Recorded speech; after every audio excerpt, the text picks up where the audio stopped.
All right, everybody. Today we're talking about spiritual warfare. We're talking about Halloween. We're talking about it all. And joining me is Chris Jordan. Hey, Hello, Chris. happy to be here. Okay, I have a story for you. Okay. This is a real story. My buddy Hunter, who we were just talking about, it was just his birthday, and he always thinks whenever I start off by going, "Hey, this is serious," or "Hey, I'm not kidding," he always thinks that's a joke. But And it's gonna be a lot of times it is a joke, but okay. this one's serious. yeah.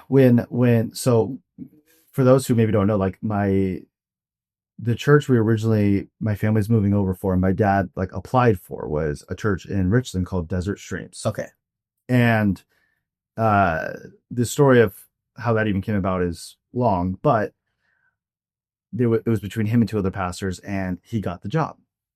And so there was this period where like baseball was a big part of our lives growing up.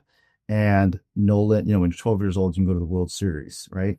And Nolan's team was in that tournament. They had won districts. Now they were going to the next thing or state or whatever it is, right? So my dad and I were here. We're traveling back and forth at least. Okay. And so a few times we drove the U-Haul in a day and unloaded, and then the next day drove back, and then. Okay. So the church that we were taking over was maybe 80 people, including cats and dogs. Small church. Okay. Yeah. And there was this family in the church who were I think they lived in Findlay. It might have been Benton City. Okay. And for those who don't know Tri-Cities, they're like, what are you talking about? But it's a just outskirts. Outskirts. Yeah. I mean, really, small town Tri-Cities, outskirts. We have 3 bigger cities with each of those cities has a small city attached to it. Right. Yeah. So there's less out there, and I don't remember what time of the year it was. I think it was summertime.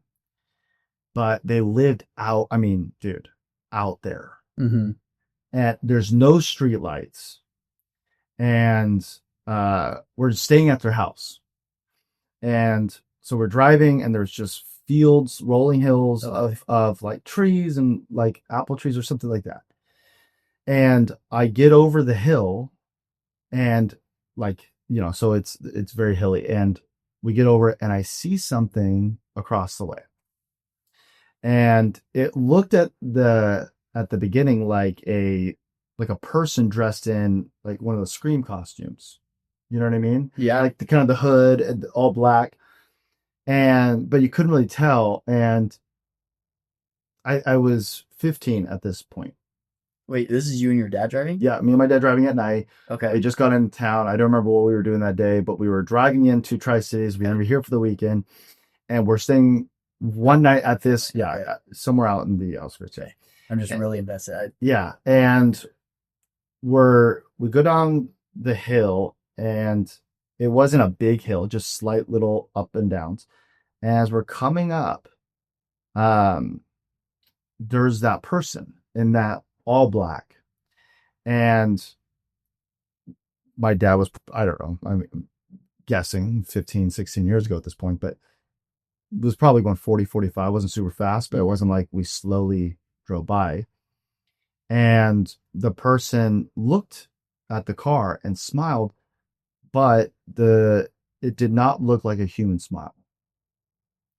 And I thought about this recently because I was reading this book, because we just finished a series on spiritual warfare, and so I read 3 different books on this topic, and one of them was from a clinical psychiatrist who becomes a Christian later in the book, but he tells the story. This is when he starts to think, I think God is real, and that makes sense, but he's not explicitly Christian per se, and he went and studied a few different exorcisms.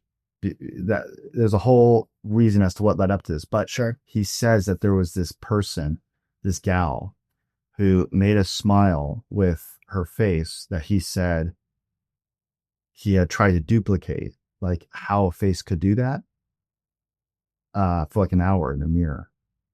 And he said he couldn't. He's like, I can't describe it to you. It was like contorted, like like a evil smile type grin thingy, but like, but something that you couldn't do naturally. Yeah. And this guy basically says at the end of it that it was hard not to believe in God when you've looked at the devil in his face. It's Mm-hmm. kind of that famous line in that chapter. And it reminded me when I read that of that moment.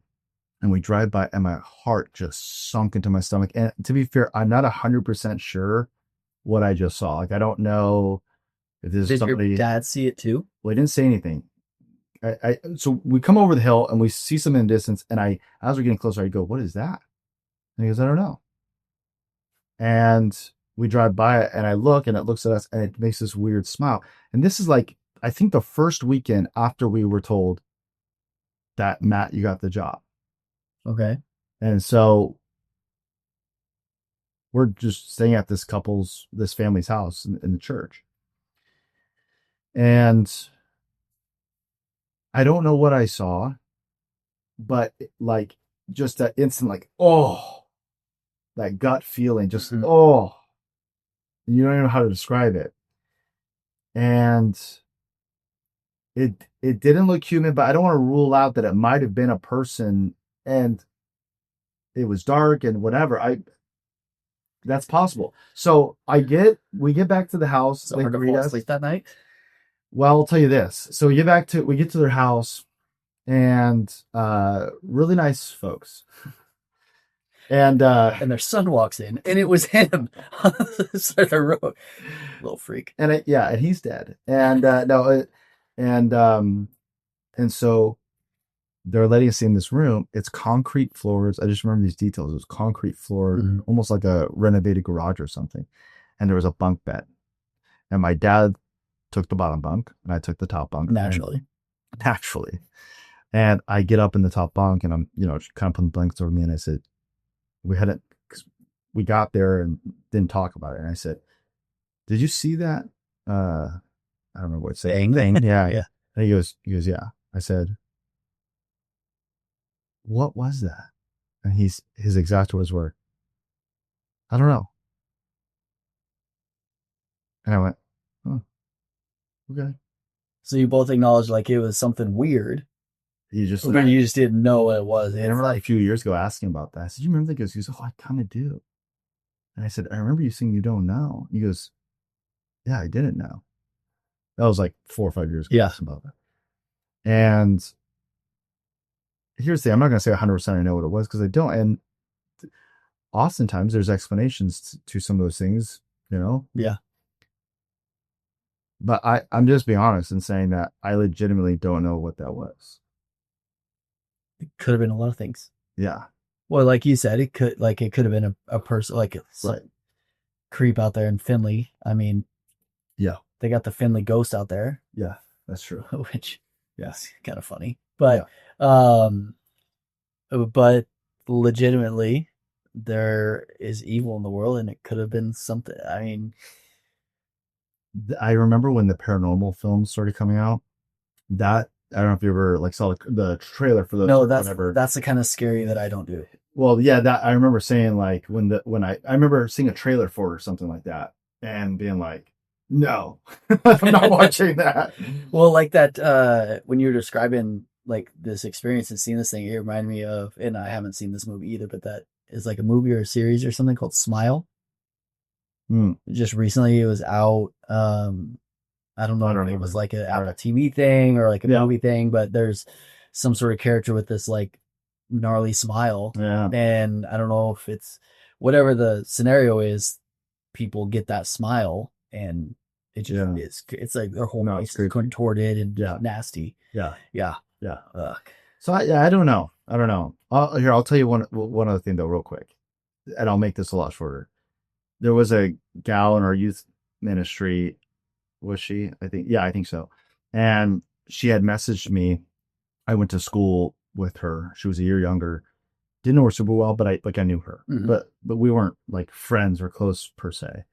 And I remember her saying her little brother started kind of was in and out of the youth ministry and stuff like that for the last year. Just he would have high highs and low lows. Okay. And she said, "Hey, he's not doing so well. Could you chat with him? He seems like something's up." And I was like, "Sure." So to keep the story going quickly, he shows up Thursday night. And at this moment, we're doing youth at 7 and adults at 8:30. It's a horrible idea, but that or 9 o'clock, something like that. Right. But that's what was happening. And right after service, I'm like, "Yo, it's good to see you." He's like, "Yeah, good to see you too." I'm like, "Hey, how are you doing?"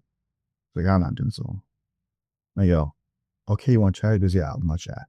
And I said, "Okay, you want, because we're in a small lobby with a lot of people around." So I said, "Do you want to talk privately or just right here?" Or, just trying to make him feel comfortable. And he's like, "Yeah, probably privately." So we start talking, nothing too crazy. I'm not expecting anything. And, but then he started sharing some things that were a little bit like, that's weird. And well, I grabbed one of the other leaders and he's sitting in the room with me. And I'm like, "Hey, well, can we just pray for you real quick? If you don't know what to do, just pray for something." And I just put my hand on his shoulder like this and I just prayed like normal. Wasn't doing anything abnormal, wasn't like praying intensely. And 10 seconds in, he just starts growling. Like a dog growling? Mm-hmm. Like growling. And I'm not even sure if he's aware he's doing this. Like, I think he is, but I'm just like, okay. And I'm thinking in my head, we got to figure out what's going on here. And then I also thought, young adults worship is starting right now, and I'm supposed to speak in 15 minutes. Mm-hmm. So I asked him, "Can you come back tomorrow?" And this guy like needs deliverance. Like, well, I kind of thought this is too big. It's almost like if somebody goes, they ask you a question that's you have an answer, but you need a few minutes to explain your answer. Yeah. And they're like, "I only have 10 seconds. What do you think about this?" You're like, "We should just sit down and talk." Right. It's kind of one of those. Right. Okay, so here's the end of the story. The mom comes, or the next day, he's gonna come there. He's gonna come to the church. I had called up somebody to help with this situation because I figured this is gonna be a bigger deal. Yeah. And he says, "Hey, my mom knows I'm coming, and I've talked to her about it, and blah blah blah." He's like, "Can she come?" And I think my guess at the time was because he knew what happened. The mom was like, "Wait, what are these pastors trying to do to you?" The mom didn't come here. She came once or twice. So she comes and she's sitting in the back corner. And I'm like, okay, she's acting cool. She knows we're just kind of talking him through something. She doesn't know about the growling. But, whatever. Yeah. And so like we're trying to pray. We think there might be something spiritual going on. Right. She's like, "Oh yeah, do that. And mom is like Christian. I think that she would say, if you got a piece of paper with religion, check the box, she would check off Christian. But for reasons you'll find out in a second, I don't know if she like went to church or read the Bible or really did life with any other Christians. Like, wasn't much activity. Okay. So I'm trying to be gracious. Yeah. And so we asked a lot of questions, and one thing I found out was he got involved in this weird online community, and they got into like actual witchcraft stuff. And like he described the spot in town where he did it, but like he killed a bird and drank its blood. And he was kind of following this ritual of this thing that they were doing online. And I'm like, one, this, I hate birds. But two, you do. Yeah. Two, I'm like, that not only is that nasty, but like that's really dark. Yeah. Like that's no joke dark. What was is that the end of your story? No. Okay. Sorry. I'm making this so long. I'm sorry. No, it's fine. I was just wondering, like, did he see freedom in that day, or was there like a longer story to it, or so is that some pretty heavy here's stuff? The climax of the story. Okay. It gets one level of like what the weirder. Yeah, just a little bit. So he's telling us this stuff, and these different kind of dark things, and there was other dark, evil stuff like that, witchcrafty, occulty stuff, but that was definitely the climax of the things he was participating in. Okay.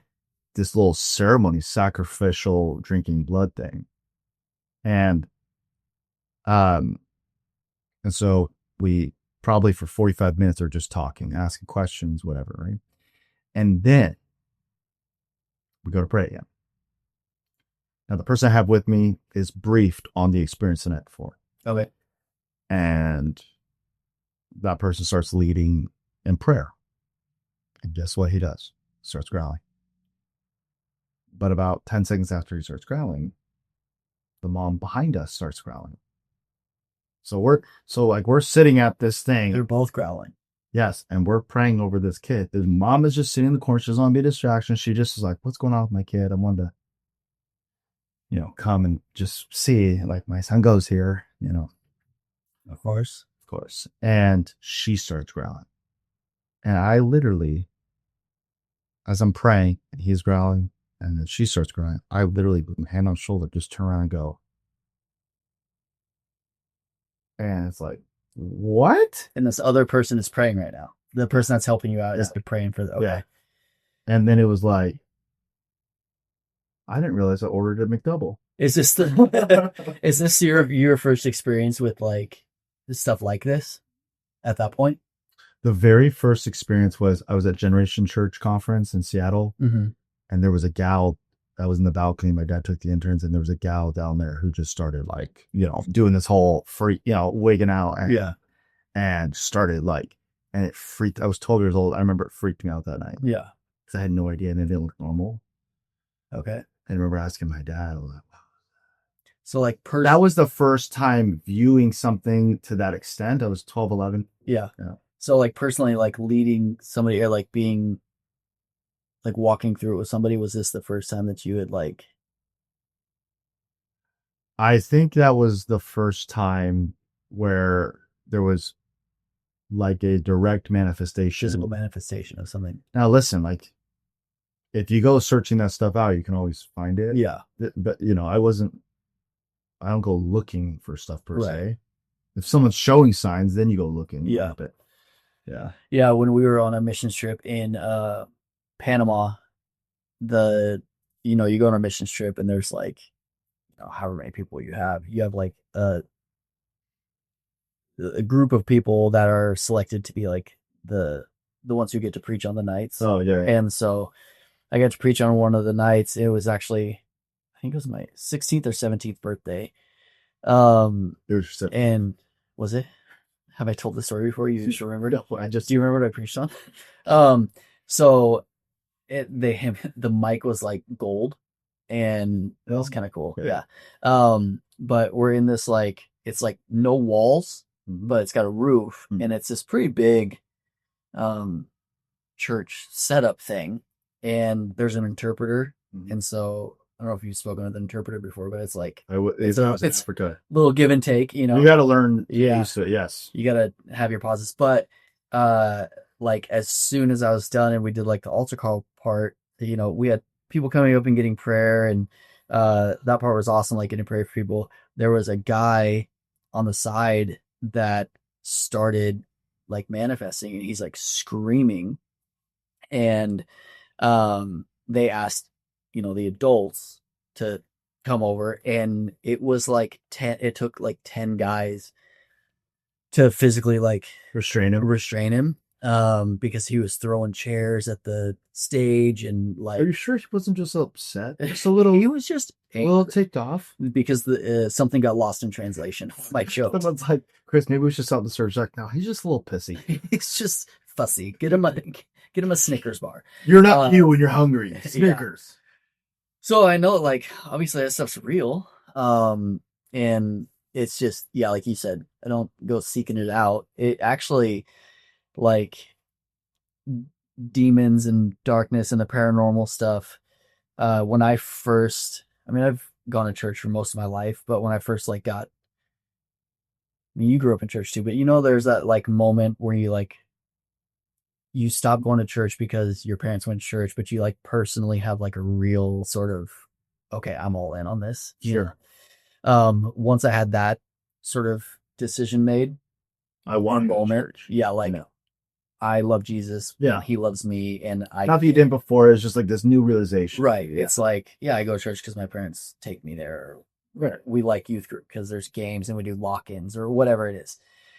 After that, I had like a very real fear because I had heard stories of like Smith Wigglesworth coming home and there's like demons in his corners and stuff. And I'm like, am I gonna walk into my house and there's gonna be like demons in my bedroom waiting for me? Right. And so I was terrified of it. There was a guy in my Spanish class. I just saw a video of on social media. I didn't follow him, and I was like, "Oh, I think I went to high school with it the other day." And he's trying to make it big in the music scene, which was Okay. anyways. So Yeah. I remember him telling me he's like, and to be honest with you, I think he thought he was a the baddest of the bad. Like like he had a cockiness. Is what I'm trying to say. Sure. And I remember him being like, "Yeah, I've been leading at my youth ministry, like the worship for like 18 months now." And he's like, "But," and I remember him telling me, he's like, "Yeah, it's some weird stuff's been going on in the house and blah blah blah." And he goes, I man, this is hard to say, but it's just me being real and raw. I don't want to get too close to God because that's when the enemy really attacks, So like, and I was sitting there thinking, it's probably the dumbest thing I've ever heard. I'd rather be loved by the devil Oh God. because then he leaves me alone. Yeah. And I would, but yeah, Well, yeah. Well, you have that I don't know. I think it's like, do I think the devil's real? Yes. But the devil's not omnipresent. He's not omniscient. He's not. So he can't be in every place all the time. no, He's not all knowing. He's not all powerful. And so I had a realization, as I made that decision, I started studying a little bit deeper and like learning on my own. I went through interns, went to Portland Bible College, all this stuff. I realized the devil himself, Satan, is probably not wasting a lot of time on me. I learned that he probably doesn't know my name. What trips He me might. up I don't. when I blame the devil, and this could probably be true of 99% of us, it's not the devil, it's just me. I'm just a dummy who makes dumb choices, Right. and Satan didn't make me do it. It's Yeah. like Yeah. you needed a nap Yeah. and you need to drive a different way home, Right. and that would have helped. Right. But Yeah. so we are like 3 days away, I think, from No. a certain holiday. The holiday that must not be named. Yeah. And I actually at work, Monday or Tuesday, had somebody ask me, because people I work know I'm a Christian. There's some Christians that work with me and stuff. They asked me if me or my church celebrate Halloween. And I'm just, I mean, maybe you don't know. Maybe they didn't say. Were you coming from a place of like a hard no or yes? Well, there was, what was the comment? There was another comment today. She said, I think it's funny when churches do things on Halloween, like in their parking lot and stuff. And I was like, oh, why is that funny? And she said, because like churches and Christians shouldn't be celebrating or promoting Halloween. And I was like, oh, well, we do like a trunk or treat thing, and try to explain it. And she's like, oh, I just think that that's weird. At my church, we would never promote Halloween. Because I was, I'm like in the middle of work, and I'm like, well, we're not promoting Halloween, whatever that means to you. Halloween can mean different things, whatever. But yeah. So there's been like little questions here and there, and stuff going on. Yeah. And so it's like, yeah, I don't know. I am not afraid of Halloween. I saw a really good video today. Last thing, and I'll just let. No, yeah. Yeah, go ahead. There's this guy. I wish I could remember his name. Actually, I sent it to myself. His name is Josh Howerton. You know that guy? I know of him. Yeah. So he posted a video, and somebody had asked him about like Christians and Halloween and stuff. And I thought his points were cool. He said Christians with anything, you can apply the 3 R's to it. You can either reject it, you can what do you say? Redeem it. Redeem it or receive it or something like that. Yeah. And so he was like, you can just blatantly just reject. We're not going to be a part of that. We're not going to whatever. Mhm. We can receive it and just fully participate, Yeah. or we can redeem it. Right. And as I was thinking, like through how me and my family celebrate holidays and stuff, I would like to think we're more on the redeem side. There's nothing, I don't know if there's anything in culture currently that Christians should just full on receive. Right. Um, but Yeah. yeah, that's just my Yeah. take Yeah. on it as we talk about Yeah. Well, all the spooky stuff. I mean, we talked about this stuff last week or whatever, and the the more I thought about it, I'm like, okay, there might be multiple reasons. Let's say that person who asked you that, I could think of maybe 3 reasons why they would say a church should never do a trick or treat or whatever.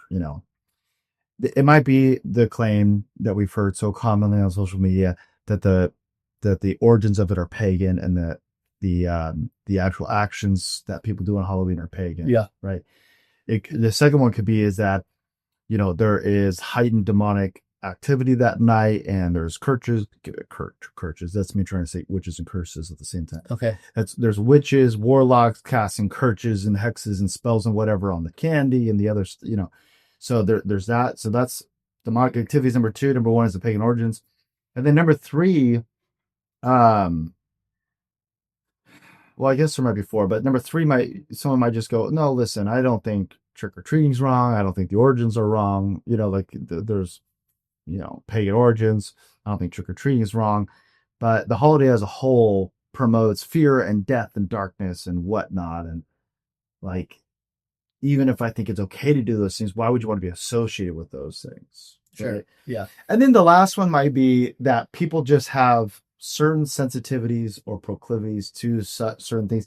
And so they would never say, I don't think any church should. It's just, I don't like it. Like, for no spiritual reason. I'm not even trying to make that argument. It's just, just like somebody might say, I don't like energy drinks. Not for a spiritual reason. I just don't like what they do. They make me too fidgety. Yeah. It's just a personal thing. And so when I think about all of those, I go, okay, there's no pagan origins. I mean, the origins of it are Christian, for the most part, right? Like there's no pagan worship stuff. There's just not. Trick or treating has nothing to do with paganism. Humanity just has a great way of twisting things to turn things. Yes, 100%. Yes, 100%. And that's not just Halloween. That's a lot of things. Yeah, exactly. Like with every sin is just a good thing perverted. Right. That's all it is, right? So yeah, there is no. I had somebody send me a blog post. I've had multiple people send me blog posts about Halloween and its origins, but I just encourage people to go look at primary sources. Actually, or and you don't have to even go to primary sources, but actually do some digging, because what I have found is that there's no pagan demonic origin story. It's all like pretty healthy, wholesome stuff. Now, there are some priests who have a skull in where they might study, and it's to remind them of death, but not death in an evil way. It's kind of like this. Like when I went into Doug Lassett's, Pastor Doug in Denver, Colorado, when I went into his office, he has a thing on his wall that shows how many weeks in like the life of an 85-year-old or something like that. Okay. And every week he goes and does one off, and that could sound a little bit morbid, but for him, it's meant to remind him of, I want to make the most of my time. I want to spend time with my family. That's crazy. Yeah, but because it's weeks, they're very, very small dots. So it's not like every week you're like, whoa, I'm 10% close. It almost looks like nothing, but it's meant to just remind. And that's why some of the priests would have the skull. It was to remind them that, hey, this earth is temporal. Yeah. And that death is swallowed up. And I don't want to store all my treasure in this life. I want to enjoy this life, but this is not, the make all be all. Right. Is what I do in this world. And so I would go, death itself in a Christian perspective is not is it's a horrible thing in the sense of it's painful when people die, but we understand that death is not the final Right. thing. So It's painful for the people left behind. Like yeah, your family member right, passes away. It's right, painful for us yes, who have to grieve yes, that. yes. But The N.T. Wright says the reason that we we grieve so much when somebody passes that we love is, he says, baked into our soul, there's something in us that tells us it wasn't supposed to be like this. Like, you know, if you ever, yeah, like when someone dies too young, you know, there's a Charlie Kirk thing, but even somebody, you know, you just go, and they were taken right. too young. But when you look at like the animal kingdom, they're Like they're 3 years old, and yeah, they're yeah, but with humans, there's some right. we weren't made for. The original intent in the Yeah. garden wasn't this. Right. Yeah, I mean, there's multiple people just recently, very young, who have passed away. It's just sad. Yeah. I remembered when you were talking about your stories and the gal and kid growling and stuff. I remember when I was early in my like solo faith journey. So I'd been a Christian. I'd gone to church, been baptized, all this stuff. Um, when I was in probably ninth grade Mm-hmm. out at Hanford High School, Mm-hmm. I started liking this girl. Yeah. And uh, she had said, my parents told me that you can be my boyfriend if you're Mormon. Yeah. And I was like, that's all I have to do? Sick. And so Hello. I was like, do I just start going to Mormon church? And so I started going to that like what's it called, seminary. Yeah. There's like a building off of campus, Right. which was a joke. I mean, the guy, he just took us to Safeway and bought donuts, and we watched the video. Yeah, it's awesome. there was like nothing. Yeah, I'm like, why would I not? Why would I not do this? Yeah. I mean, this seems like a bad deal if I don't do it. Yeah. Yeah, I feel like I'm losing money if I don't do this. So anyways, I had like started going to the Break up with the girl, you're like, I'm still going to seminary. still go to seminary. So was going to Mormon church or like whatever it's called. And you know, So you were going on Sundays? I was going on Sundays and like Wednesdays or whatever. Wednesdays are weird. Like the guys, we'd play basketball or we'd play football or whatever, and they were like the girls, they'd be teaching them how to cook, how to do laundry, how to sew. Trad wife. It was fun. It was a lot of fun. That is interesting though.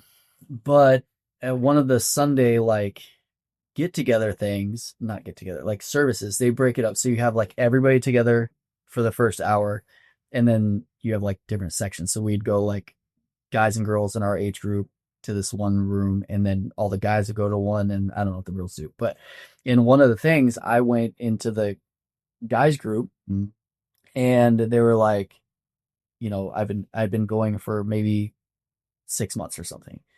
They're like, we're gonna gather around you and lay hands on you and pray for you.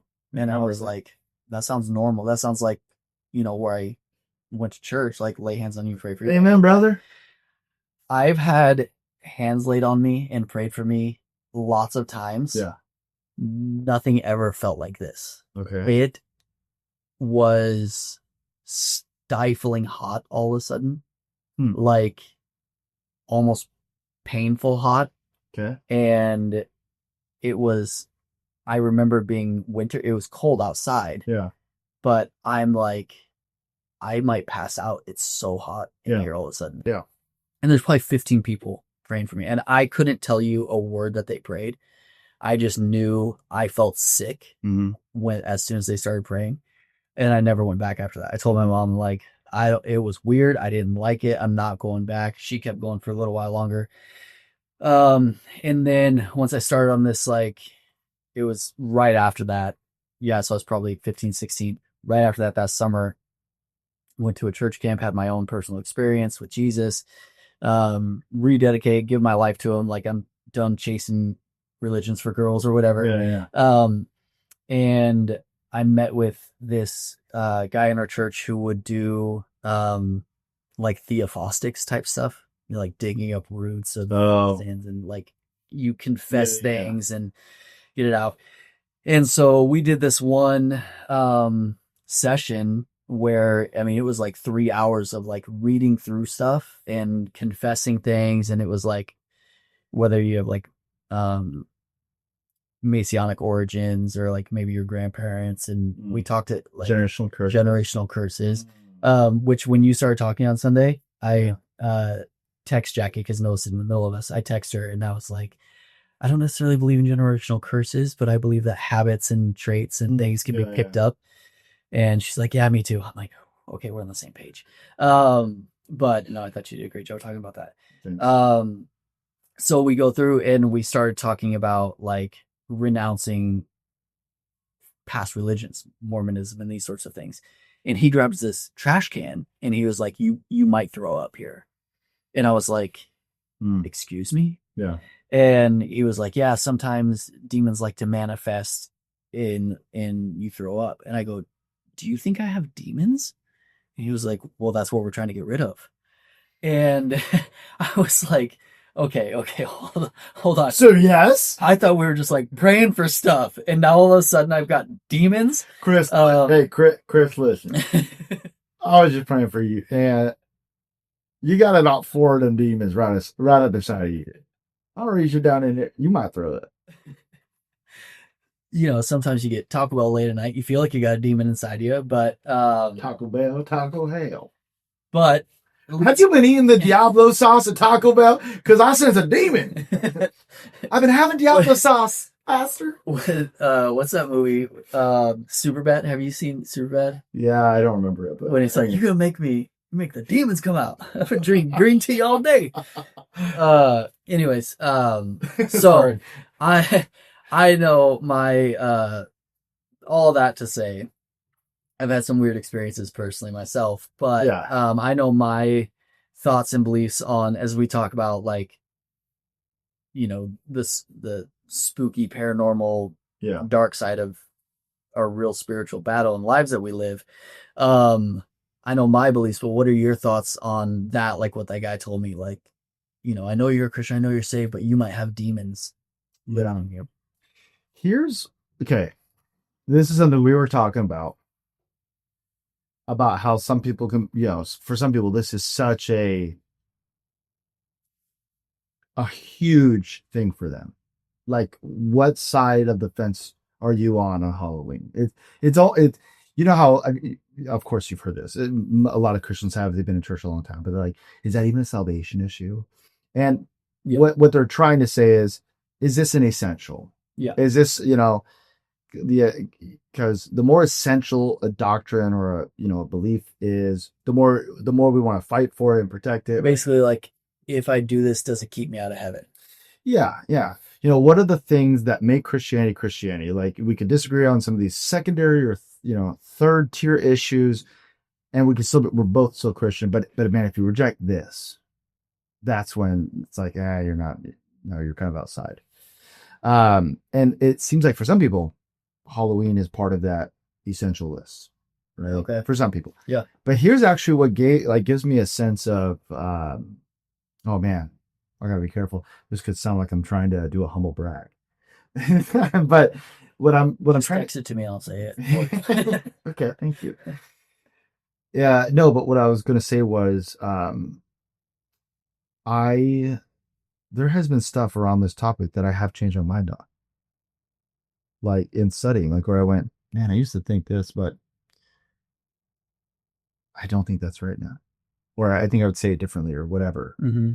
And I think that's the attitude. Like if you're going to dive into this stuff, that's the attitude you have to have. And sometimes it seems like, people, when they disagree with me or whatever, it's like,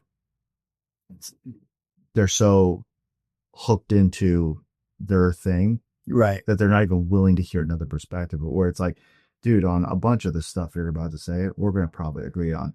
Well, and you can tell those people as soon as you start having a conversation, right. You're like, all right, you're already dug in. Yes. Yeah. which is fine to have conviction. It's fine to talk with boldness. It's fine to be passionate, and it's a good thing that if you think you're right. I mean, I wouldn't advocate for somebody trying to be passionate about things that they think they're wrong in. Right. Right. If I think I'm wrong, I'm changing my mind. That's the whole thing. So that's not the problem, but it's also just it's holding that tension, right? So, anyways, all that being said, I I mean, I just spoke of this on church. I'll be quick because if people really want to hear what I think about generational curses, they can go back and listen to that. But I basically think that, if your aunt from two or your two generations ago, your great grandma, or your great great grandma was part of, some sort of a cult thing or whatever, and there's no Christians in your lineage, and then boom, you come to Christ. I think, dude, you're good. Yeah. Now, if there's stuff that you've done, right, or like some this sort of kid drinking blood from a yeah, there's things that you've brought upon yourself, then yeah, you do need to renounce that. Now, you may need to renounce some stuff from your family lineage if you come to the realization that you need to repent that you have believed the same lie that they did. Right. Not because they did some curse and that spiritually in the in the metaverse it translates down to you and whatever. But it could be something as simple as not even like, I mean, divorce is dark, but like as far as like, well, my grandparents got divorced, my parents got divorced, my step parents, my parents again got divorced, so I'm probably just gonna Right. get divorced. Right. Like even like down to that sort of stuff, Yeah. where I've heard people talk about generational curses is not just like darkness and like Nana looked at a Ouija board and Jumanji scene opened up in her house, but like um as far as like financial stuff, well, we're just generationally cursed financially. Or your family just taught poor saving and spending habits. Yeah. That could be it too. Or work Right. habits, which, you know, um, or like you just believed a lie that because you were taught that married couples don't stay married Yeah. and you don't fight it out or whatever. And so I think same thing is true of those things where you can repent of that sort of like mindset. Yeah. Hey, Fix it. yeah, 100%. The verse that people always use is Exodus 20, verse 5, where it basically says, I will punish the children, to 3 and 4 generations, for the fathers, whatever. And so there's that verse in Exodus 25. And I remember studying for the sermon on Sunday, and I'm looking at different translations, which I actually don't normally do, but I was curious. I'm like, I wonder if it's that same word punish in English in the different translations, because different translations have different what is called translation philosophy. So, for example, the ESV translates that verse not as saying that God will punish, but God visits the iniquity of the third or fourth generation. And that's because the ESV, what they try to do is they try to do a more literal translation of a word. For example, in the New Testament, they translate the word flesh as flesh and not sinful nature like NLT. So the NLT is trying to do the theological equivalent of the word, Right. saying flesh means sinful nature. So they translate as sinful nature. Where the ESV is just going, no, people may not understand what flesh means because we don't use that same way if they're not familiar with the Bible, but we're trying to be faithful. It's just a different philosophical approach. So I was just curious. It's like word for word, line for line, or thought for thought. Yeah. And then the NIV would be in between the ESV and the NLT, right? But anyways, all being said, it says punished, it says laid upon, it says visited. And I try to stay away from doing intensive word study stuff because, number one, I'm not trying to act like the guy who's like, who knows Hebrew or Greek. I just don't. And I don't care. I mean, I care, but like, I don't care to be that guy. You don't want to be Oscar from The Office. I don't want to be Oscar. Actually, yeah. But if I can find somebody that I trust who has done work on something like that and actually knows the language, I'm like, yeah, I want to use you as a resource. So I started digging or whatever, and I do dig into this, and the word is pakad in Hebrew. Could be saying that wrong, but pakad, and it basically means the visit is the correct English translation, but what it basically means is when God intervenes in something with consequence, for good or for bad. So that's why Jesus says in Matthew 25 that, they said, when will you come? He says, he talks about how he will come within this generation. But that idea of Jesus coming meaning it means that God is going to judge, because it says he will come on the clouds, and that is the same picture that's used in the book of Psalms, where it says when God would judge a nation, he would come to them riding on the clouds. It's just this language that the Bible uses. And the idea being, when God comes on the clouds, he's visiting, he's intervening with consequence, for good or for bad. And oftentimes what he would do is he would use another army to overtake Israel, and that would be his form of judgment. So that's what it's saying. It's not saying that God is spanking you for something your grandparents did. Right. Right. What what I read from the scholarship, what they think is that, no, the consequences, like if we think about Christianity as individuals, they thought about it as individuals, but more so as families. And so if you think of it like this, like, hey, if you just think about covenants, if you get outside of the covenant of God and you start worshiping other gods, there's going to be consequence for this for generations. Because when you're in covenant with God, you're blessed. When you're in covenant with God, there's provision and protection. And when there's not, well, yeah, I mean, you raise up your children to worship the God of fertility. And there's going to be some ramifications for that. Right. For generations, until someone breaks that, right? Right. So, yeah, I don't believe in generational curses in that sense. But of course, things are passed down. I could even say this. Generational iniquity can be passed down, but not generational curses. Yeah. Like, because we learn. Right. Right. But so yeah. So as like, there's sometimes just as a Christian, it feels like I would rather either do nothing or don't pay attention at all. Because you get both sides. Anybody that pays attention on social media, you get both sides on things like Halloween or like essential things, or politics and churches and all these things. Everybody has like huge opinions, and it's all like both sides seem like black and white, where it's like I'm either A or B, and there's not a lot of room for gray. And so on, like talking about things like spiritual warfare, talking about things like, like we opened up with talking about the potential of like demons or evil spirits, or, encounters with that sort of thing.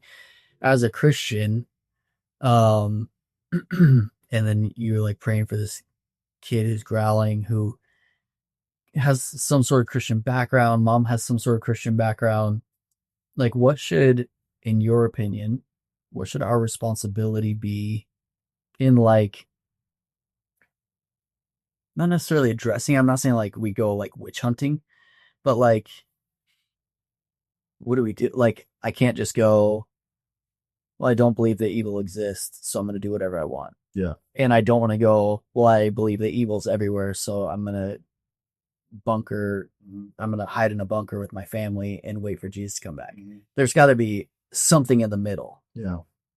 Well, because of, sometimes people, I feel like, get caught up on semantics where, Christians can be oppressed but not possessed. And then I heard a Pentecostal preacher say, those words aren't biblical. The correct term translated from the Greek in the New Testament is demonization. But it's like, yeah, but you realize that words have a semantic range. Like, they have a range of meanings, and like we use words in different ways all the time. And so, and you also realize that what the person that Jesus encounters who is scraping himself and, living amongst the graveyard and is possessed by a legion, we do recognize that is different than what Paul experiences in, when he writes to the Corinthian people and is like, and he's like, there's a thorn in my flesh and it was a messenger of Satan. Like, those two experiences are very different. Right. So there has to be different categories of whatever you want to call it. But here's just how I say it. Or here's, I think, probably the easiest way to think about it. Any and all Christians will experience temptation and accusation. That's what I believe Ephesians 6 is talking about, or, pill up the shield of faith. because of the fiery arrows of the enemy. Mm. It's a long range weapon, like, right? It's not because you're doing something evil. Everybody faces temptation. I had a young man ask me one time, how do you know when you're facing temptation? If it's a demon or if it's just your flesh. And I said, well, in an isolated event, I don't know if you can. I mean, maybe you can, but there's not a formula, right? I can't go, well, if it's like this and it's a demon, if it's like this, it's not. Now, you might recognize some sort of pattern or something, and it's an intense, like, this doesn't happen often. Like, it's like, and then maybe you could say it, but you could say you know which one. But I try not to overdiagnose stuff, you know. Sure. So there's temptation, accusation, and then all Christians can't open themselves up to being influenced by the demonic, which is different than temptation, right? And you mean through like movies, through what you watch, what you listen to, what you like? Well, what you mean, or I think that you can't. I mean, obviously there is things like New Ageism, you know, occult practices, witchcraft. so you're talking about like what you study, like those sorts of things. Well, I think if a Christian, is maybe totally ignorant of some of that stuff, and they're messing around with, like, it's a common thing, Ouija boards. Right. That is for sure an open door policy. So can a Christian open up a door unknowingly? Is that possible? Like if say you're just you're just minding your business, walking through the mall, you pop into this store, you're like, oh, I don't even know what this place is. You pop into it, they got a Ouija board on the counter and they're doing stuff, and you're like, oh, this place is crazy. I'm out. Yeah. Is the door open, or is it like, do I have to? I don't know that.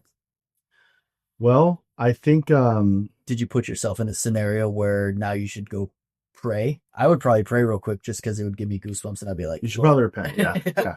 No, I mean, I think. Well, okay. Number one, there's always exceptions to the rule, right? To some extent, and I'm just saying, I think most of the time there is a persistent, deliberate, I'm doing this, I don't care. Right. And it's not it. And I'm not even talking about like straight up sinning where it's like, yeah, I keep stealing Tic Tacs from 7-Eleven. I don't care. I'm not talking about just anything. I'm talking about specifically with stuff that has to do with the demonic. Can you open up a door? I mean, yeah, but this is the thing you have to be careful is there's not a formula. So it's not like, yeah, one visit. Here's the thing. There's a limited amount of demons. We don't know how much. We don't know how many. But here's just some interesting math. At the time of Jesus, again, we don't know how many demons there are, but we know there's more angels, right? Right. That's all we know. And the only fraction. Right. But at the time of Jesus, let's just, like, I'm making something totally random, but let's just say there was 1 million demons. I don't know. Could be way more, way less. I have no clue. Sure. But there's 1 million demons. And let's say at the time of Jesus, I have no idea what this number would be either. I'm going to look like a fool when somebody looks this up. Let's say the world had 30, 40 million people. Let's look it up. Yeah. Keep going. Okay. That means there's one. That means there's 1 million demons. There's, let's say 30 million people, right? Mm-hmm. So there's only so many people that can interact with, be involved, right? Okay. Well, the number of demons, as far as I know, they don't reproduce. So that means per capita, there's less of them today per capita than there was back then. So I don't believe that every single Christian is, like, you ever seen one of those movies where there's a billion people on Earth? Yeah. But there's a control room, right? In the movie, and they're like watching your every step. I don't think a demon has eyes on every single Christian. That's why I think the quicker you can repent, the better, because you just rob any opportunity there. Right. So I heard this thing when we talk about, like, it's kind of a fun fact. Like, if there was, so it says there were roughly 200 million people. I was so off. And well, that's way more people than I thought would be. I have no idea. 200 million. I mean, Yeah, that's way more I thought, but that's not very many. So, I saw this like breakdown of like what the difference between a million and a billion are. Okay. So if you think about it in seconds, Mm-hmm. so a million seconds is 11 days. Okay. A billion seconds is 33 years. Wow. Yeah. So it's like just a huge Gap. yeah. Yeah. But yeah, so 200 million people when yeah, that's crazy. But yeah, so that's not to say, oh, look, Christians can get away with more or something like that. I'm just saying that they can't see every single move that you do. We don't know. But okay, so anybody can open the door to be influenced. And I think they can happen through a plethora of ways. I like to give generic answers because you can, if you misdiagnose the problem, you mistreat it. Mhm. But then there's what I would call possession. What I mean by that is, I've said temptation, accusation. Everybody can probably does experience that. Then there's influence, and you can give a lot of influence, and it's like, oh, that doesn't sound too bad, but it's like, no, like one of the worst things that could happen to like my daughter is she um she is super influenced by somebody who is just a total jerk at her school. Mm, And the more she gets influenced by her, the more I'm concerned. Right. yeah. And so, no, influence is not good. Right. It means they can sway you. Mhm. Then the third tier would be is you're dominated by a demonic spirit. I don't believe a Christian can be dominated by a demonic spirit, at least not in some way where it's like, oh, how did I get here? I think that usually happens through pursuit, Yeah, intentional I would pursuit. say Not always. yeah. But like, I mean, we've both known Christian people who just completely walk away from Yeah. faith or relationship with God and they end up in some pretty gnarly Yeah. stuff, right? And so I would say, yeah, you're not just like walking down the street one day, going for a walk in the park, looking at the river, listening to Phil Wickham in your AirPods, and all of a sudden you're like, Wait, what? I don't even like this anymore. Start growling. Just give me a bird to drink. Like it's progressive. It's not like we have to be on the watch out because the demon's hiding behind a bush to hop inside of you. Right. Like, it's not how it works. Right. Um, That's why, like, when people get cancer, that's why it's always best if they can find it early, right? Because it starts usually small, and then what you don't want is you want to grow. right. And it's the same thing with like that, where it's like, it's not as if somebody goes from they had no cancer to stage 4, in an instant. Right. You may not happens. catch it until Exactly, but right. yeah, And then it grows. right. Yes. So when you were talking about just a couple of minutes ago about the amount of demons and potential whatever. So there's a verse. Probably give a memory right now. The devil got it. Just kidding. Yeah. So I think it's in Matthew, but maybe it's not. Where no, it's in Acts. I think whatever you'll know. You know where they talk about like if you clean out the house and you don't, he'll come back with 7 of his friends. Yeah. I know it's in Luke. I don't know if it's in the other gospel. Is that what it is? Are they referring to 7 demons are coming back, or what? Like, do you have any take on that? Because if I'm like, I cleaned it all out, I got saved, I got rid of my addiction, I said yes to Jesus, I feel like the Holy Spirit's living in me. Da, da, da, da, da.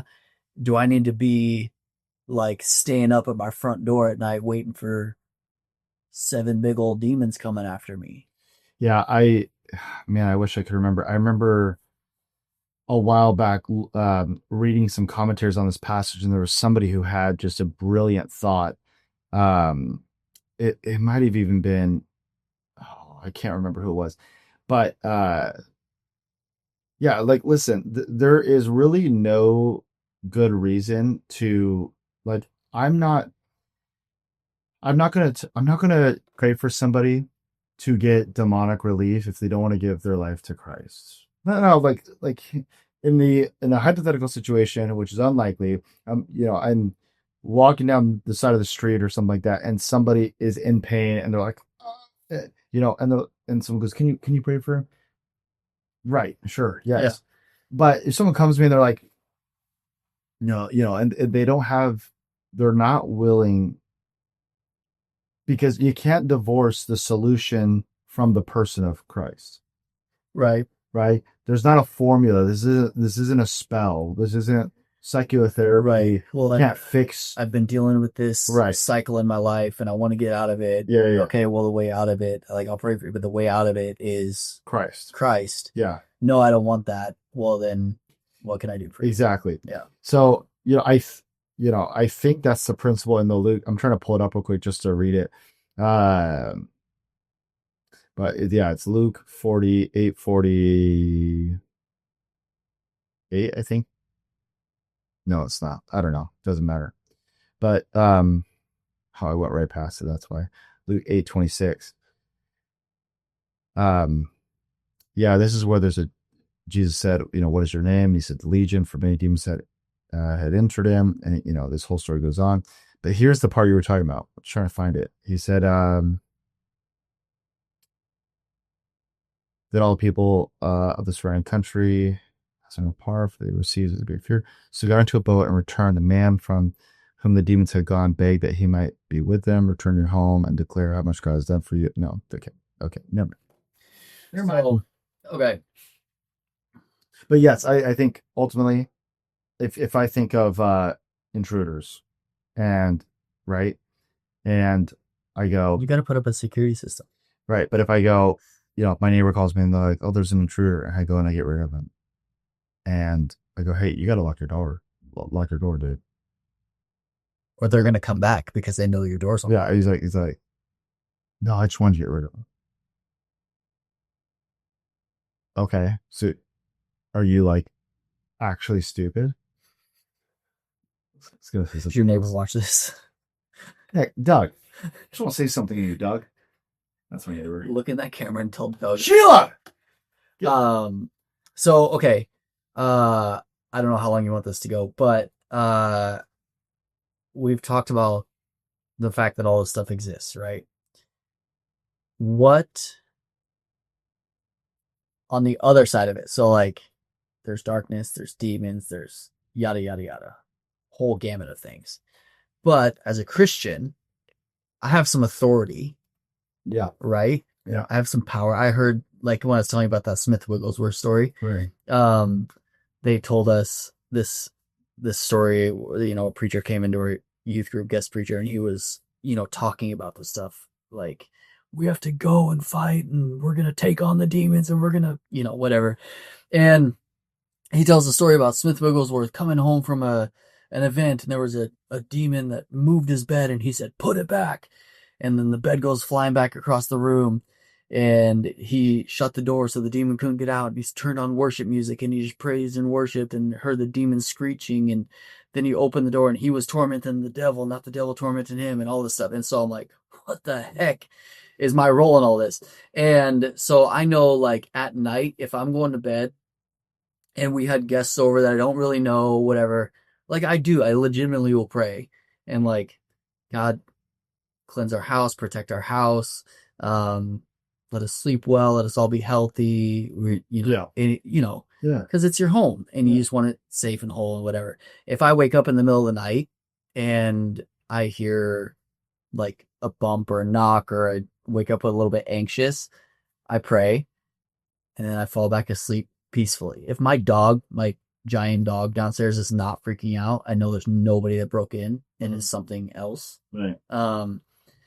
So, like, as far as it goes, spiritual authority in spiritual warfare, like, we acknowledge it exists. Now, what's our role? What's our muscle to flex? What's my my daughter went up to my wife about, I don't know, 5-6 days ago and said, Mama, I want one of the candies from we have a little thing, candy at the mail. So, Dad, Mom, I want one of the candies. She's like, no, honey, no candy right now. She goes, but Dad said I could. She goes, Austin, did you? I said, yeah. She's like, okay. that's a good picture of how we should live our life, where we don't come and we're like, Daddy said, like, and like, I have authority. He said, I have authority. I have authority. No, you don't have authority. The authority you have comes from Christ, right? And Daddy has authority. Daddy has authority. Papa, Adonai. But Abba, it was always so touching when I was holding my son and I said, Papa, Papa, and then he looked at and Abba, and I just wept. I realized You right there. He knows. I saw your. He knows. I said, say Papa. He goes, Abba, Daddy God, Daddy. And I said, he's been listening to me pray. He's been listening to me pray. I saw your mom came to my shop today. Yeah. And she was like, "Hey, anything new?" And I was like, "No, I don't think so, actually." And she was like, "What?" And I was like, "What?" And she was like, "What did you say?" I was like, "I said I don't actually think so." And she goes, "Oh my gosh, I thought you said like nothing but a baby. Like I thought you said you were having a baby." I was like, "Whoa, Lisa, it's a little late in life for that." So prophetic. And she was like, "It's never too late, Chris. Don't give up." Boy. Like, well, you should remind her of that. It's too late. Yeah. But anyways, yeah. So Daddy has the authority. What I'm saying is that Christians were never told in Scripture to gain power or something like that, or to get to have this arrogance, like I'm gonna go find a demon and I'm gonna go conquer it. Like okay, but right, just live your normal everyday life, and then when you encounter things, you deal with them. But it's so. But you have authority, but it's God's, and so that gives you attention where there's a humility because there's no power in you, there's no authority in you. It comes from Christ, but there's also a confidence. Yeah, because it does come from Christ, and He's granted you that authority. And so the best things you can do is obviously there's repentance. You can get somebody else involved, which is always a good idea, because we don't know how to interpret that all the time. right. And then lastly is to take authority. And that means to realize that, to use that illustration from earlier, you can lock doors and you can kick things out. Yeah. Yeah. Second set of eyes is always good. Yeah, it's always good. I think one of the best parts about that, like you said, there's no power in us. It's really, I don't know, like brings you a sense of comfort where it's like, I know that anything that comes my way, any storm, right, trial, temptation, whatever, I know that if it's come to me or if I'm in it, I know that the last however long season of life or whatever, God's prepared me for it. Yeah. Because I'm not gonna be in it if He doesn't think I'm ready. And knowing that to get out of it, it's nothing. All I can do is put my trust in Him and just go, all right, I'm going to be obedient in this season. Mm-hmm. Whatever the next step you tell me to take, I'm going to take. Right. And it's in your hands. Yeah. So, okay. It feels really free. Yes, it does. So I'll say, I just want to circle back to one thought that I just remembered. So earlier I was saying, like, there might be a few reasons why somebody like says, I'm going to reject Halloween outright. Sure. Right? And there's the origin thing. Mm-hmm. I'm trying to remember what they all were, but the origin thing. The war last pray for our candy. That's right. That was number 2. So the origin thing, I disagree. I don't think that's factual. Right. Like, number 2 is warlocks casting spells and stuff like that. And I mean this sincerely. I literally could not care less. Right. I couldn't care less this is the story I talked about on Sunday. Balaam is trying to curse Israel, but he can't, because what God blesses no man can curse. And he's trying over and over and over, and every time it turns into a blessing. And then this is why the generational curse thing makes zero sense, because in the book of Ezekiel it says, the soul who sins shall die, and you will not be held accountable. Essentially says, you will not be held accountable for the the iniquities of your father. Right. Okay. All right. That's good to know. And then, So then the third one was somebody might say, well, it promotes darkness and death. And that's when I brought up the priests and the schools. yeah, And so I go, listen, we're not, I don't want to promote death or, or darkness, spiritually speaking. But sometimes what people can do is like, they just,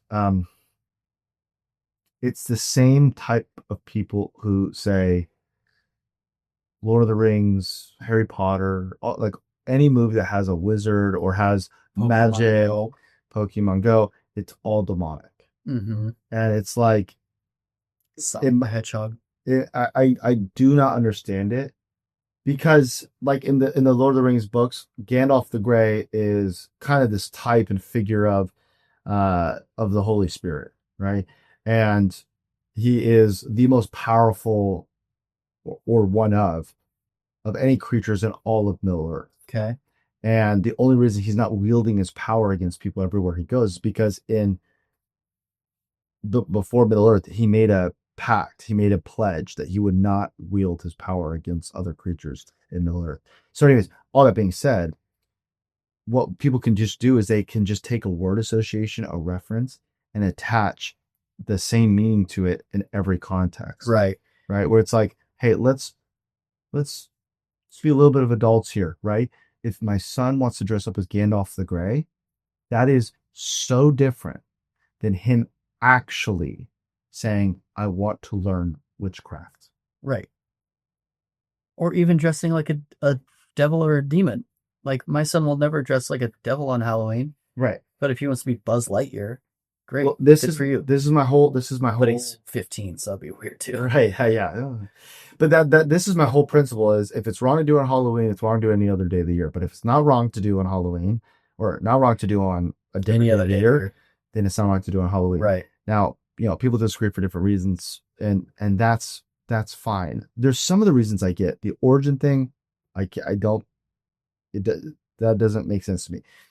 And the heightened demonic activity and the curses and the blah, blah, blah, blah, all that stuff doesn't make sense to me. I don't know why I just went like, blah, blah, blah, blah, but I was trying to say like all this stuff, But no, I do think this. I do think, and we've talked about this. Everybody has different sensitivities with certain things. Mm-hmm. Like that was the one when you were sharing earlier. That's the one reason I could get behind. Well, and I'll say this. It is when I look back at the origins of Halloween and I go, and you were talking about, should we redeem it or reject it? Some people, when they think of that word redeem, what they think is like, oh, this is a devil's holiday, and how are we going to spin it to make it a Christian holiday? It's like, no, this is a Christian holiday, and we're going to do it the way we want to do it. Right. Now, of course, people dress up at parties very provocatively. Some people do on Halloween and get hammered and do all kinds of weird, crazy stuff. But that's always wrong to do. Right. Like you said earlier, it's wrong. That's always wrong to do. Yeah. It doesn't matter if you do it on April 6th or you do it on Halloween. Right. Yeah. But this is when I think it's superstition. When you go, no, on this day, if you do blank, you're opening a door. Right. Wait. But 12 hours ago, that wouldn't have opened a door. Demonic activity is heightened. It's heightened. Do you think that demons can just override God? No, but you can open a door. This is where it gets superstitious, where it's like, God loves me, he loves me not. Today I could be opening a door, tomorrow not. And I respect people who have disagreement. Here's what I'm not going to do. I'm not going to listen to any more. Let's be careful here. I'm not going to listen to any more. I don't care how big your audience is. It means absolutely nothing to me. Audience does not equal authority. I don't care if you have a big following, small following. I don't care. I don't care if you tell me this is, I don't know why it's so common on TikTok. I was an ex witch of the highest order. You know, that doesn't mean you're right. Right. Right. Yeah. It doesn't. And by the way, just because you were an ex witch doesn't mean that you have been equipped or trained in in how to apply scriptures. That doesn't mean that you can't read the Bible and can't apply it. But if you're going to be teaching people, if you're gonna get on TikTok and be like, "This is what the Bible's like," why don't you have a little bit of the fear of God? I'm gonna tell you just. Oh, I gotta tell you something vulnerable, real quick. But I have made so many mistakes in my life, and I am legitimately an idiot. Okay, I have done stupid things. I do. 100%. I have not been a perfect husband. I have problems. I hate myself. No, I'm just kidding. But I really I know that. But here's one thing I tried to do, and I'm trying to be honest. When I study for something, I'm legitimately trying to go, I don't want to say something that sounds nice if I don't know if it's true. I'm trying to really I take it seriously. Mm. The older I've gone, the more seriously I've taken. I'm not crumbling under pressure. So if I share something on social media, it doesn't mean that I think I'm certain I'm right. It just means that when I preach a sermon on Sunday, it doesn't mean that I know I'm 100% right, but it means this. I have really tried to do the homework Right. and take a ton of work and distill it into this. Right. And so you get these people who are on there and there's like, yeah, the Bible says. Right. And it's like, have you done a little bit of homework? Well, no, I think that's the thing is like I was going to say, even us talking about this for however long we've talked, it's not, I'm not assuming that I'm 100% right. And even the stuff that we talk, if somebody saw this and they found me on Sunday or they came into my coffee shop or they, whatever, Right. they text me and they're like, actually, I think differently of that. And we have a conversation about it. Awesome. Yeah. I don't care. Yeah. If I'm wrong, I'm wrong. Yeah. Like, let's talk about it. But I think like a lot of things I see on social media, what it looks like is not this exactly, but it looks like I opened my Bible app today. I got the verse of the day. I formulated an opinion on that one little snippet. And now here's the facts. Right. Follow me, click for more, subscribe, da da da Right. da. And I'm like, it just feels shallow. Right. And and I want to clarify, I'm not saying that people have ill will or bad motives. I have no idea what their motives are. I'm just saying that that the Holy Spirit is not an excuse to be lazy in your studies, right? You know, and so but I said I was going to see something vulnerable, and I don't remember crud muffins what it is. I don't remember, but there was something where I was like, oh, I should say that. I should share this. This is interesting. But I don't remember what it is. It was right before you said you ate yourself. Of course. No, but oh yeah, I was just saying I've made a lot of mistakes, but I do try to honestly, do the homework and do some dating. And I know a lot of people would say that too. I'm not saying I'm unique. I'm just saying that is a conviction of mine. And it needs to be a conviction of yours if you're wanting to get online or in the church or something like that and teach. Now it needs to be a conviction of yours. Well, even like just you don't need to be a theologian. Real life, right? But you gotta care. Like I work with people in real life, and they ask me real life questions, whether it's Christianity questions or just life questions, and there are times where I don't know the answer, and maybe it's just as I get older, but I don't ever want to be the guy who just tries to have an answer for everything. There are some times where I just go, I don't know, but I'm going to go find out for you, and I'll get back to you within the next couple of days. Yeah. And I'm either going to find an answer for you or I'm going to find somebody who does have an answer for you. Totally. And I feel like that's a healthy way to approach it. Yeah. I don't have to it's cool to be able to answer everything, but it's cooler to just care for people. Yeah. Loving people is good theology. So that's number one. But, I think maybe to wrap up this thought, the sensitivity part is when I graduated high school, in my parents' house, it was, well, I think part of it was culture, but you didn't watch horror films. We weren't watching The Conjuring. Right. you know, and it was a little bit of a rebellious, thing where I was like, I'm gonna, I'm watching a scary movie. I don't care, you know. And so I watched two or three or whatever with a buddy of mine. And I got to be honest with you, the moment that movie ended, it was like, all right, going to bed, like easy. I have nightmares for like 6 months after I watched The Ring. Yeah, some people though, like it affects them a lot. Now, I'm not saying because it doesn't affect me, I should just go watch the scariest thing and go to every scary haunted house thing. Like that's not what I'm saying. Mm-hmm. What I'm saying is that different things affect people differently. This was what I was going to say. The vulnerable thing. That's what it was. It was I was watching something the other day. I'm not going to say what because it has to do with something personal that I'm not going to put on a podcast, but that and this isn't, I'm not even talking about something sensual. This is more related to like something that made me feel shame and yeah. But I saw something and I was like, I can't watch that. I promise you $100. Like I would bet you $100. I'm trying to say, if I showed you, you would think, how does that? And I'm not like that about a lot of things. May not affect me, but it affects you. No, I guarantee it wouldn't. Oh, okay. Because I mean, unless you can tap into my memory, like it. But that's a sensitivity. You know what I did? I'm not going to do. I'm not going to go, to people and say, hey, if you see something like this, because that's not true, right? And so that was just something, whether it was the Holy Spirit or it was just personal wisdom or just preference or whatever it was. But I just thought, no, I can't. And so I had to get rid of that. And it was just like, I didn't feel like, oh, the attack. I just thought, I don't like what that stirs up in me. Yeah. And, yeah. You learn those things and you just avoid them. You lock the door. Right. Yeah.